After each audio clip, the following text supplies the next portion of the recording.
tasawuf.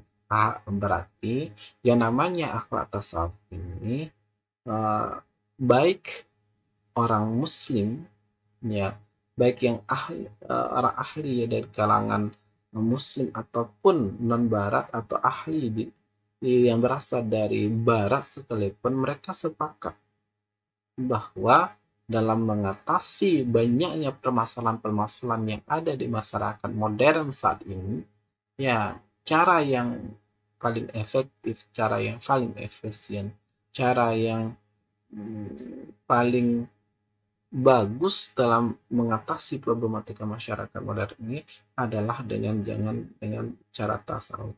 Makanya cara tasawuf ini harus dikembangkan itu dalam kehidupan masyarakat modern. Dalam konteks ini, secara psikologis, ya, tasawuf itu amat berjasa bagi penyembuhan gangguan jiwa, sebagaimana banyak diderita oleh masyarakat itu pasca industri. Hal ini karena paling tinggi sajalah yang dapat memahami yang paling rendah. Nah, karena di aspek rohani itulah yang lebih tinggi daripada aspek jasmani.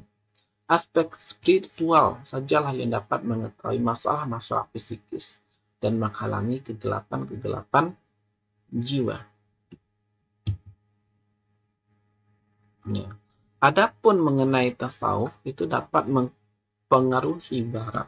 Artinya, ya, bukan hanya non-muslim yang dapat dipengaruhi oleh ajaran-ajaran tasawuf, tetapi dunia barat pun yang mengalami permasalahan masyarakat modern itu dapat diselesaikan melalui tasawuf.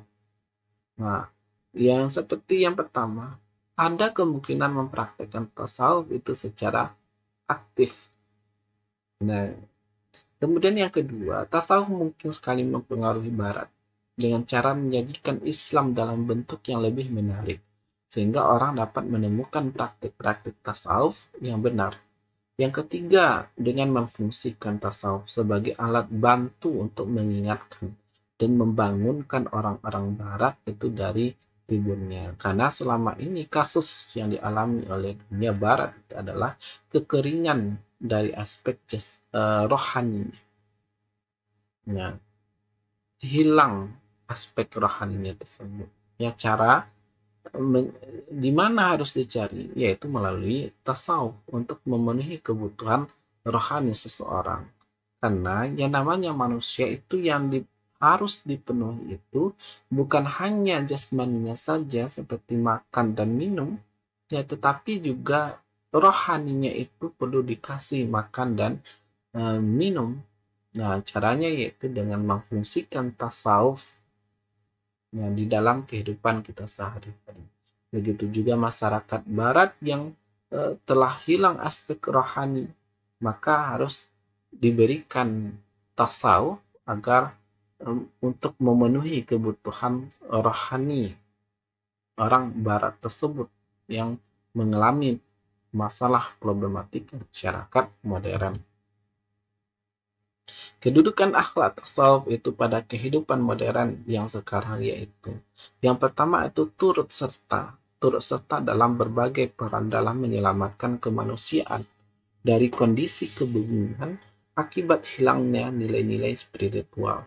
Yang kedua, memperkenalkan literatur atau pemahaman tentang aspek esoterik kebatinan Islam. Artinya, Islam bukan hanya membahas tentang fikih yang banyak berbicara tentang aspek jasmani yang terlihat, tetapi Islam di berbagai banyak buku-buku tentang Islam, literatur karangan dalam Islam itu juga membahas tentang aspek esoterik kebatinan Islam. Disinilah lengkapnya.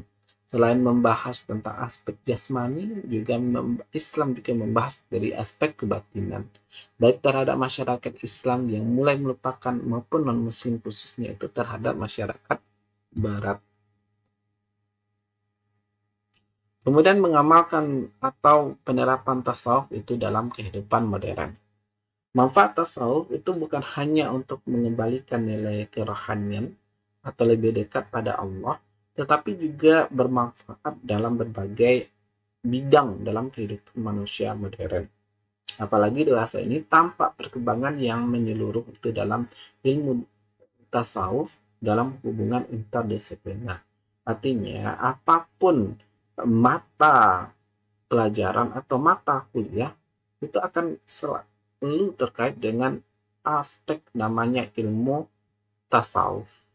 Ya, ya kan sudah terjadi sekarang. Apapun mata kuliahnya pasti ada nilai afektif, nilai etika dan moralnya. Nilai etika dan moral tersebut itulah yang bagian dari ilmu tasawuf. Ya, untuk menjadikan hidup lebih baik dan ada nuansa sofistiknya, tentu saja harus melakukan latihan spiritual secara baik, benar dan berkesinambungan, istiqamah dalam melaksanakan kebaikan itu sendiri. Karena itu bagi seorang penempuh tasawuf awal, langkah pertama yang harus dilakukan adalah langkah-langkahnya. Yang pertama itu adalah taubat. Ya, tobat. Ya, kita pahami tobat itu kan berasal itu dari bahasa Arab. Ya, bahasa Arab yang artinya yaitu kembali. Yang namanya tobat, dia harus menyesal atas dosa-dosa yang lalu dan betul-betul tidak berbuat dosa lagi. Ya, ini contoh di sini 3 syarat taubat sah taubat. Yang pertama adalah berhenti melakukan maksiat yang pernah dilakukan. Yang kedua adalah menyesali kesalahan. Kemudian yang ketiga bertekad untuk tidak melakukan kesalahan lagi. Inilah 3 syarat sah taubat itu sendiri. Kemudian yang kedua itu adalah cara agar kita untuk penempuh tasawuf ya supaya dia dapat menyelesaikan masalah-masalah problematika masyarakat modern ini, yaitu dengan latihan spiritual. Nah, inilah yang harus dilakukan. Yang pertama itu sudah yaitu taubat. Yang kedua dilanjutkan ya untuk memantapkan taubatnya ia mesti harus berzuhud. Ya, ia mulai menjauhkan diri dari dunia materi dan dunia ramai. Ia mengasingkan diri ke tempat terpencil untuk beribadah, puasa, salat, membaca Al-Quran dan zikir, sedikit tidur dan banyak beribadah, serta yang dicari hanya kebahagiaan rohani dan kedekatan itu dengan Allah. Kemudian yang ketiga itu adalah wara. Wara ialah menjauhkan dari perbuatan-perbuatan syubhat. Yang wara ini kan sebagai alternatif dalam menyelesaikan masalah-masalah yang dihadapi masyarakat modern, yaitu menjauhkan perbuatan-perbuatan syubhat. Juga tidak memakan makanan atau minuman yang tidak jelas kedudukannya itu dari halal haram saja. Bukan hanya yang haram yang ditinggalkan, tetapi yang syubhat itu juga ditinggalkan karena tidak jelas kedudukan halal atau haramnya. Begitu seorang yang menjalankan kehidupan tasawuf itu ya guna untuk menjauhkan perbuatan-perbuatan yang dilarang oleh ajaran agama. Ya, seperti perbuatan syubhat. Ya, kalau ragu ya harus lebih baik itu ditinggalkan. Kemudian yang keempat itu adalah fakir. Nah, fakir ialah menjalani hidup kefakiran, kebutuhan hidupnya hanya sedikit dan ia tidak meminta kecuali hanya untuk dapat menjalankan kewajiban-kewajiban agama. Nah, kemudian yang kelima itu adalah sabar. Ingin disayang Allah maka bersabarlah. Wallahu yuhibbus sabirin. Dan Allah mencintai orang-orang yang sabar. Bukan hanya dalam yang sabar itu bukan hanya dalam menjalankan perintah-perintah Allah yang berat dan menjauhi larangan-larangannya, tapi juga sabar dalam menerima cobaan-cobaan berat yang ditimpakan Allah kepadanya. Ia juga sabar dalam menderita. Inilah yang dimaksud. Bukan hanya sabar itu bukan hanya dalam menjalankan perintah Allah yang berat, tetapi juga sabar itu bagaimana kita sabar menjauhi larangan-larangannya. Nah, sabar juga dalam menerima cobaan-cobaan yang berat yang ditimpakan Allah. dan juga sabar dalam hal menderita. Kemudian yang keenam yang harus dilakukan agar kita terhindar dari problematika masyarakat modern, yaitu adalah tawakal. Ia menyerahkan diri sebulat-bulatnya kepada kehendak Allah. Ia tidak memikirkan hari esok, baginya cukup apa yang ada untuk hari ini. Itulah yang tawakal, menyerahkan diri sepenuhnya 100% itu hanya kepada Allah. Dia tidak memikirkan dari hari esok. Tidak perlu kita khawatir karena rezeki itu ada di tangan Allah. Ya baginya cukup apa yang ada untuk hari ini. Artinya dia tidak tamak dan juga dia tidak kikir. Artinya dalam konteks mematuhi ajaran-ajaran agama. Nah, kemudian ridho. Ia tidak menentang cobaan dari Allah, bahkan ia menerima dengan senang hati. Di dalam hatinya tidak ada perasaan benci, yang ada hanyalah perasaan senang. Ketika malapetaka turun, hatinya merasa senang dan di dalamnya bergelora rasa cinta kepada Allah. Inilah yang dikatakan sebagai ridho. Ridho ia menentang. Dia tidak menentang. Apapun yang ditetapkan Allah kepadanya, dia ridho. Dia tidak menentang cobaan itu dari Allah. Bahkan ia menerima itu dengan senang hati, dengan lapang dada. Di dalam hatinya itu tidak ada perasaan benci.